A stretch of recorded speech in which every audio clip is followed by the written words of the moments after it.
हळद रुसली कुंकू हसले या मालिकेच्या आजच्या भागाचे अपडेट जाणून घेऊया आपल्या या व्हिडिओमध्ये। तर आता आपण इथे पाहतो की दुष्यंत हा कृष्णाला विचारतो, काय गं तुझी ही बहीण आपल्या लग्नाला आली होती का? त्यावर कृष्णा म्हणते, नाही लग्नाला आली नव्हती ती आपल्या। त्यावर दुष्यंत म्हणतो, काय लग्नाला आली नाही? कमाल आहे, नाही म्हणजे बहिणीच्या लग्नाला आली नाही आणि तरीही तू तिला एवढ्या उत्साहाने भेटायला चाललीस? काय म्हणजे कारण काय नेमकं न येण्यामागचं? त्यावर मग कृष्णा सांगू लागते, अहो ही गोष्ट लई जुनी आहे बघा, नाही म्हणजे तेव्हा आम्ही लोक लहान होतो का नाही तेव्हाची गोष्ट आहे ही।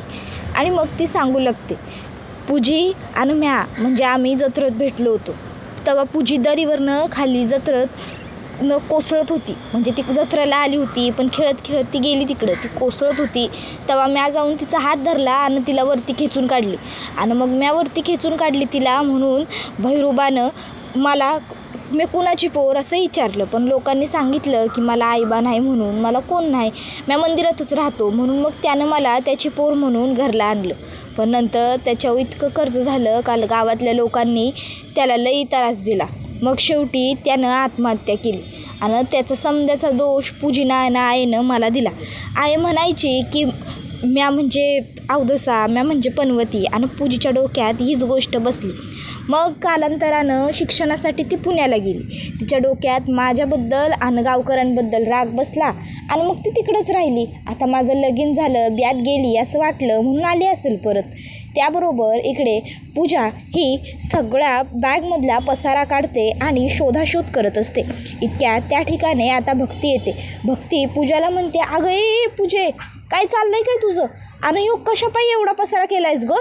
त्याबरोबर पूजा म्हणत असते, अगं माझं सनस्क्रीन भेटत नाही आहे। त्यावर लगेचच आता भक्ती म्हणते, अगं मग गावच्या दुकानात जाऊन घेऊन ये की। पूजा म्हणते, माझं सनस्क्रीन आणि गावच्या दुकानात?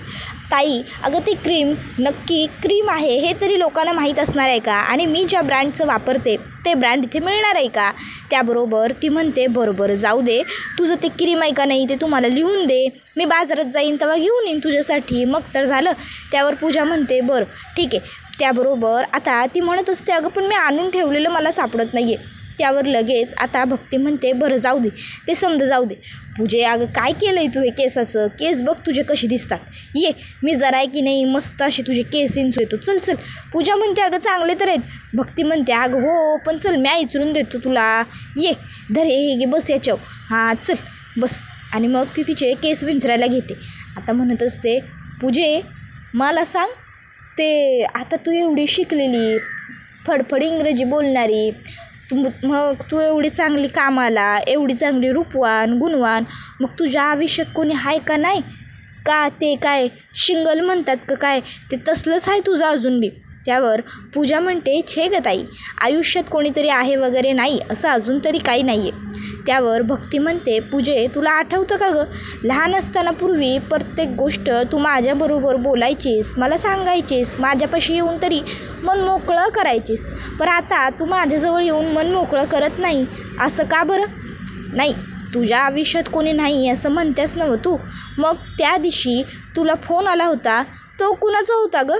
त्याबरोबर मग मात्र आता पूजा ही निरुत्तर झालेली असते, तिच्याकडे काही उत्तर नसतं। तर इकडे दुष्यंत कृष्णाला म्हणतो, मग ह्या असल्या बहिणीला तू भेटायला चाललीस जिला तू नजरेसमोरही नको आहेस, कमाल आहे तुझ्या प्रेमाची। त्यावर कृष्णा म्हणते, असंच तर असतंय ना दुष्यंत सरकार प्रेम? अहो प्रेम आपण फक्त करत राहायचं, जेव्हा समोरच्याला समजायचं तेव्हा समजतंच की। आपण आपल्या बाजूनं प्रयत्न करायचे, जेव्हा कधी निकाल यायचा होईल तेव्हा निकाल येतो, समोरच्याला प्रेम आपलं कळतं, आपल्याला हातात नसतात हो ह्या समद्या गोष्टी। आणि राहिला प्रश्न पूजीच्या बाबतीत, तर पूजीच्या बाबतीत जे घडलं त्यामुळं पूजी तशी झाली हो, त्यात तिला तरी काय दोष देणार? त्याबरोबर दुष्यंत म्हणतो, खरंच कमाल आहेस तू। आणि आता दुष्यंत हा गप्प बसतो। तर कृष्णा हिला मात्र पूजेची आठवण येत असते। दुष्यंत हा कृष्णाला म्हणतो, बरं असो, मग ती पूजा कधीच आली नाही गावाला? त्यावर कृष्णा म्हणते, नाही हो ती कधी बी आली नाही, तशीच दिसायला सुंदर हाय, शिकलेली हाय, समद्या गोष्टींनी परिपूर्ण आहे बघा आमची पूजी, फक्त तिच्या मनात माझ्याबद्दल मात्र कायम राग राहिला, म्हणून ती कधी म्हणजे म्या होतो म्हणून आली नाही, तिने शपथ घेतली होती तशी, आता म्या नाही म्हणल्यावर आली, जाऊ द्या त्याबरोबर इकडे भक्ती पूजाला म्हणत असते, पूजे अगं मी खरं बोलू का, तू प्रेम केलं आहेस ना मग मला वाटत नाही तू काही चुकीचं केलं आहेस म्हणून. अगं प्रेम आहे ते, झालं तुला, मग काय झालं, कसा आहे तो पोरगा, चांगला आहे ना तुला आवडला आहे ना त्याबरोबर पूजा म्हणत असते, मला जो मुलगा आवडला आहे ना त्याच्याबद्दल जर तुम्हाला सांगितलं तर तुमच्या पायाखालची जमीन हलेल. त्याबरोबर ती म्हणते, अगं म्हणजे नेमका कसा आहे तो पोरगा, काय अडचण आहे काय पूजे. त्याबरोबर आता ती सांगते, अगं खूप श्रीमंत आहे तो मुलगा, खूप म्हणजे खूप बक्कळ पैसा आहे त्याच्याकडे. त्यावर मग भक्ती म्हणते, अरे वा, अगं मग चांगली गोष्ट आहे की, तर मग यात काळजी करण्यासारखं काय आहे. त्याबरोबर दुसरीकडं कृष्ण आणि दुष्यंत हे दोघंजणं आता इकडे कृष्णाच्या माहेरी पोहोचलेले असतात. घर बघून, दार बघून कृष्णा लगेच खूप खुश होते, भावनिक झालेली असते ती. त्याबरोबर आता दुष्यंत गाडीतून खाली उतरतो, कृष्णासुद्धा खाली उतरलेली असते. पण आता दुष्यंत हा त्याच्या खिशाला जेव्हा हात लावतो तेव्हा त्याच्या लक्षात येतं की अरे मी तर माझा मोबाईल गाडीतच विसरलो. कृष्णाला तो सांगतो, तू हो पुढे, मी माझा मोबाईल गाडीत विसरलो आहे, मी मोबाईल घेऊन लगेच आलो. त्याबरोबर आता कृष्णा म्हणते, वय या की. मग दुष्यंत हा त्याचा मोबाईल आणायला जातो तर कृष्णा बाहेरूनच पूजाला हाक मारते, पूजे आलो गं म्या. त्याबरोबर आता हा आवाज ऐकून कृष्णा हिचा आलाय हे बघून भक्ती आणि पूजा उभ्या राहतात. मग कृष्णा पटकन येते आणि पूजाला घट्ट मिठी मारते. पूजाला ही गोष्ट आवडत नाही, तिला राग येतो. पूजा लगेचच आता स्वतःपासून कृष्णाला लांब करते. कृष्णा ही भरल्या डोळ्यांनी तिच्याकडे बघत असते आणि आता जेव्हा कृष्णाला पूजा बघते तेव्हा तिला खरं तर खूप मोठा धक्का बसलेला असतो. कारण तिला माहिती असतं की जर कृष्णा आली तर तिच्याबरोबर दुष्यंतसुद्धा आलेला असू शकतो. पूजा आता लगेचच घाबरलेली असते तर कृष्णा म्हणत असते, पूजे अगं किती दिवसांपासून मला तुझी याद येत होती, माझ्या लग्नातसुद्धा आपली भेट व्हायची राहून गेलीस ना, म्हणून मग तू आल्यास म्हणल्यावर मी इकडं आलो बघ तुला भेटाया. त्याबरोबर आता पूजा ही काहीच रिॲक्ट होत नसते, ती काही बोलतच नसते, फक्त गप्प ठम्यासारखी उभी असते. मग कृष्णा म्हणते, आणि तुला ठाव आहे का, तुला भेटाया मी कुणासनी घेऊन आलो आहे ते, 1 मिनटं. आणि मग ती दुष्यंतला हाक मारते. त्याबरोबर दुष्यंत आतमध्ये येतो. आता दुष्यंत पूजा हे पहिल्यांदाच बघत असतो, त्यामुळे त्याच्या चेहऱ्यावरचे सगळे हावभाव, सगळे रंग बदललेले असतात. तर इकडे कृष्णा ही दुष्यंतला म्हणत असते, दुष्यंत सरकार ही माझी बहीण पूजा. त्याबरोबर हे ऐकून आता दुष्यंत हा गप्पच बसतो. तर कृष्णा म्हणत असते, अहो या की पुढं. आता दुष्यंत याला पूजाने त्याला खोटे सांगितलेले सगळे शब्द आठवू लागतात. त्याबरोबर आता लगेचच भक्ती ही सावित्रीला हाका मारते, आये बघ कोण आलं आहे, तुझे जावई बापू आलेत, आये कोण आलं आहे बघ की. त्यावर कृष्णा म्हणते, म्या बोलवतो आईला. त्यावर ती म्हणते, वय. इतक्यात भक्ती म्हणते, म्या बी आल्या दाजी, आणि भक्ती पण तिकडनं जाते. त्याबरोबर आता इकडे लगेचच दुष्यंतला आठवतं की पूजाने स्वतःची ओळख त्याला मिसेस गौतमी वसंतराव केळकर अशी सांगितली होती, आणि मग ती किती खोटं बोलली, काय काय बोलली. त्यानंतर त्या रात्रीसुद्धा ती खोटंच बोलली. आणि मग काल रात्री कृष्णाने त्याला सांगितलं की माझी बहीण पुण्याला असते, शिकलेली आहे, रूपवान आहे, गुणवान आहे, हुशार आहे, ते सगळंसुद्धा त्याला आठवू लागतं. आता दुष्यंत हा पूजाच्या जवळ चाललेला असतोच. इतक्यात आता त्या ठिकाणी सावित्री येते आणि सावित्री ओवाळा त्या दोघांनी असं म्हणते. त्याबरोबर मग लगेचच आता भक्ती ही ताट घेऊन येते आणि आता ती ताट घेऊन आल्याच्यानंतर मग लगेचच सावित्री ही म्हणायला लागते, अहो जावई बापू आमच्या घरात तुमचं कायम स्वागत आहेच की, तुम्ही असं कवा बी आलात तरी चालेलच. बरं बघते, अगं काय तुम्ही अशाच बोलत उभ्या राहिलात होय, ओवाळा की दाजीसनी तुमच्या, जा ओवाळून घ्या दुष्यंत सरकारसनी. त्याबरोबर आता लगेच इकडे दुष्यंतला ओवाळण्यासाठी जे ताट आणलेलं असतं ते ताट बघून आता भक्ती 2 मिनटं गप्प बसते. सावित्री म्हणते, अगं मी काय म्हणायला लागले, ओवाळा की दाजीसनी तुमच्या, जावा ओवाळा जावई बापूसनी. मग आता भक्ती लगेचच म्हणते, आये म्या काय म्हणतो, नाही म्हणजे बघ आता दाजीसनी त्यांची धाकली सालीच ओवाळ, पूजे हे घे ताट आणि निरंजन, आणि दाजीसनी ओवाळ जा आपल्या. अगं धर पूजे. मग आता भक्तीच्या हातातलं ताट आणि निरंजन पूजेच्या हातात दिलं जातं. आता पूजा ही काही ओवाळायला पुढे चाललेली नसते, तिचे पाय धजावत नसतात, ती तिथेच उभी राहते. त्याबरोबर आता भक्ती म्हणते, पूजे अगं काय चाललं आहे, ओवाळ की जा दाजीसनी. त्याबरोबर मग आता लगेचच भक्ती कृष्णाला म्हणते, कृष्णे तू बी दाजींबरोबर थांब. त्यावर लगेच ती म्हणते अगं पण आधी त्या दोघांनी एकमेकाची ओळख तर करून दे.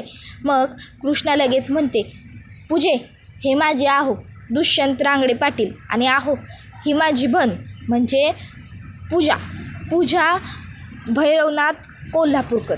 कळलं काय? त्याबरोबर लगेचच आता दुष्यंत म्हणतो अच्छा कळलं. मग लगेच आता भक्ती म्हणते बरं आता तू बी जा दाजींसंगट उभी राहा आणि मस्त ओवाळ भक्ती या पूजा या दोघांना असं भक्ती पूजाला सांगते. त्याबरोबर आता पूजा ही त्या दोघांकडे न बघताच त्या दोघांचं औक्षण करते. कृष्णा मात्र खूप खुश असते पण दुष्यंतच्या चेहऱ्यावर राग, प्रश्न आणि खूप सारा तिरस्कार दिसत असतो. मग आता ओवाळून झाल्याबरोबर लगेचच भक्ती म्हणायला लागते दाजी आता तुम्ही इथं बसा, आम्ही मस्त तुमच्या स्वयंपाकाची व्यवस्था करतो, जेवल्याशिवाय जाऊ नका. त्याबरोबर दुष्यंत हा पूजाला बघतो आणि त्याच्या डोक्यात तिडीक जाते. त्यामुळे तो कृष्णाला म्हणतो कृष्णा ऐक ना माझं आज थोडं बाहेर काम आहे, तू इतके दिवसांनंतर तुझ्या घरी तुझ्या फॅमिलीला भेटायला आली आहेस तर तू भेट त्या सगळ्यांना, त्यांच्याबरोबर छान टाईम स्पेंड कर. पण मी नाही थांबत, मी जातो. एक काम करतो तुला गाडी पाठवून देतो संध्याकाळी घ्यायला किंवा मग तुला जेव्हा घरी यावं वाटेल तेव्हा तू मला सांग, मी तुझ्यासाठी गाडी पाठवतो. ठीक आहे आता मी इकडनं निघतो. आणि मग दुष्यंत हा जायला लागत असतो. इतक्यात मागणं भक्ती येते आणि म्हणायला लागते दाजी अहो असं काय करताय, एवढ्या दिवसांनी एकतर तुम्ही आलाय आणि असं आल्या लगेच जायला लागलाय, हे काय बरोबर नाही बघा, थांबायला लागतं आहे तुम्हाला. त्याबरोबर मग कृष्णा ही सुद्धा म्हणते दुष्यंत सरकार अहो. त्याबरोबर सावित्री म्हणते अहो दुष्यंत सरकार असं काय करताय, पहिल्यांदा सासूरवाडीत आलाय आणि असं न जेवता बिवता जायला लागलाय, हे काय बरोबर नाही ना व, जेवून खाऊन जावं लागतं आहे जावयाला, ही अशी पद्धत असते, असं न काय खाता पिता जाणं बरोबर नाही. त्यामुळं मी काय म्हणतो तुम्ही ना खाऊन पिऊन जा आमच्याकडनं, मस्त जेवून जा. मग कृष्णासुद्धा दुष्यंतला म्हणते दुष्यंत सरकार अहो असं कसं जायचं, आपण पहिल्यांदा आलो आहे, थोडा वेळ थांबूया की. त्यावर मग आता कृष्णा बोलल्यामुळे दुष्यंत म्हणतो ठीक आहे जेवून जायचं निघायचं ना जेवल्यावर पण. त्यावर कृष्णा म्हणते अहो होय जेवल्यावर 100% निघायचं पण आता थांबूया. त्यावर लगेच भक्ती म्हणते मी काय म्हणतो कृष्ण चल आपण दोघीजणी आहे का नाही स्वयंपाकाला लागू. कृष्णा म्हणते भाई पण त्याआधी असं पाणी देतो. आणि मग दुष्यंतला कृष्णा पाणी देते आणि म्हणते भक्ती आता चला पाणी बिणी झालं आहे ना बघ, आता पूजी आणि तुम्ही दाजी मस्त गप्पा हाणत बसा. त्याबरोबर कृष्णा म्हणते वय दोघं मस्त गप्पा हाणतील, ह्या दोघांचं लई भारी जमल, हे बी इंग्रजीवाले आणि ती बी इंग्रजीवाली, लई भारी जमल तुम्हा दोघांचं, तुम्ही दोघं गप्पा हाणत बसा तोवर आम्ही स्वयंपाकाचं बघतो. आणि मग ते तिकडनं निघून जातात.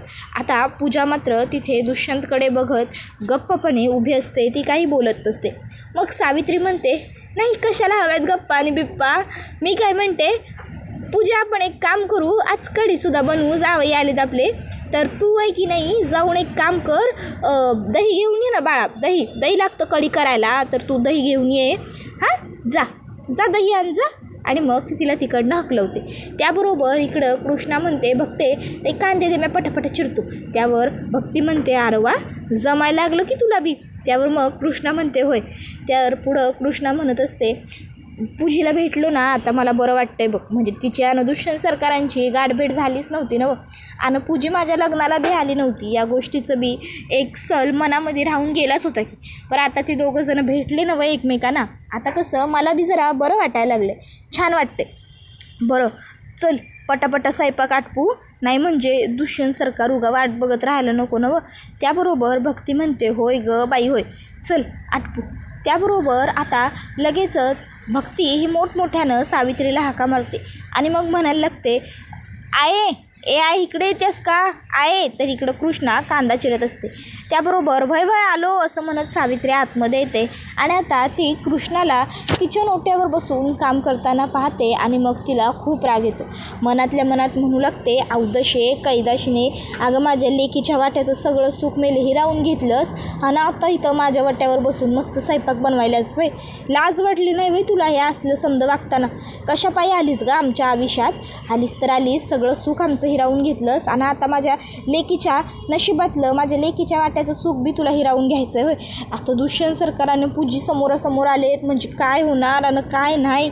आता खरं तर सावित्रीला खूप टेन्शन आलेलं असतं. तर इकडे पूजा ही दही आणायला चाललेली असते. दुष्यंत मागून येऊन तिला हाका मारतो, गौतमी थांब, गौतमी थांब. पण पूजा काही थांबत नसते. मग दुष्यंत तिच्या हाताला हिसका देतो आणि तिला गोल फिरवतो आणि म्हणत असतो, किती पळणार आहेस अजून, सांग ना किती पळणार आहेस माझ्यापासून.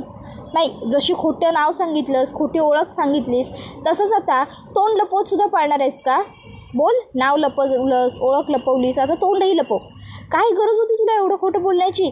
त्याबरोबर ती म्हणत असते, हो बोलले मी खोटं, आय ॲक्सेप्टेड ना की मी खोटं बोललेली. काय फरक पडतो, मला कारण आहेत काही खोटं बोलण्यामागे. मला नको होती ही ओळख, नको होतं हे नाव, काहीच नको होतं, म्हणून खोटं बोलले मी. त्यावर दुष्यंत म्हणतो, अगं प्लीज, कमीत कमी पटेल अशी कारणं तरी देशील की नाही. त्याबरोबर ती म्हणत असते, नाही खोटं बोलत आहे मी डी. माझ्या वडिलांच्या जाण्याचं कारण जरा विचित्र होतं, वियर्ड होतं ते. मग ते गेल्यानंतर मला त्यांनी दिलेली ओळख, त्यांनी दिलेलं नाव काहीच नको होतं आणि म्हणून मी ते सगळं बदललं आणि म्हणून मी तुझ्याशी खोटं बोलले. आता तरी पटतंय का तुला माझं म्हणणं, बोल ना. त्याबरोबर दुष्यंत म्हणत असतो की अगं ठीक आहे, जगापासून लपवलीस तू तुझी ओळख, तुझं नाव, सगळं ठीक आहे, पण माझ्यावरती तर तू खरं प्रेम केलं होतंस ना. मग माझ्यापासून तुला हे सगळं लपवण्याची काय गरज होती.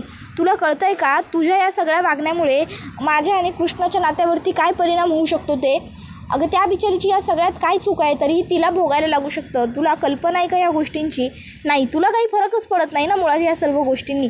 त्याबरोबर आता कृष्णा म्हणते, आईनं पूजीला दही आणाय पाठवलं म्हणजे दुष्यंत सरकार बाहेर एकटंच राहिले वाटतं. त्यावर आता भक्ती म्हणते, होय गं, मला बी तसंच वाटायलं आहे, नाही म्हणजे काही आवाज पण नाही ना. त्यावर कृष्णा म्हणते, बरं तू राहू दे, मी बघतो कुठं आहेत ते. त्याबरोबर आता पूजा म्हणत असते, हो खोटं बोलले मेडी, कारण नको होती मला माझी ओळख. मी खरं सांगते ना आता तुला, पण आता तुला माझ्यावर विश्वास पटतोय का, नाही पटत आहे ना. मग काय उपयोग आहे माझं तुला सांगून किंवा तुझ्याशी बोलून. त्याबरोबर दुष्यंत म्हणतो, मला ना कळतच नाही आहे की तू नक्की अशी कशी मुलगी असते. त्याबरोबर आता कृष्णा त्या दोघांना शोधायला बाहेर पडलेली असते. तर दुष्यंत म्हणत असतो, काय मग मिसेस, तुला हाक काय मारायची गं, मिस पूजा काय भैरवनाथ कोल्हापूरकर, गौतमी केळकर, बोल ना काय म्हणायचं तुला.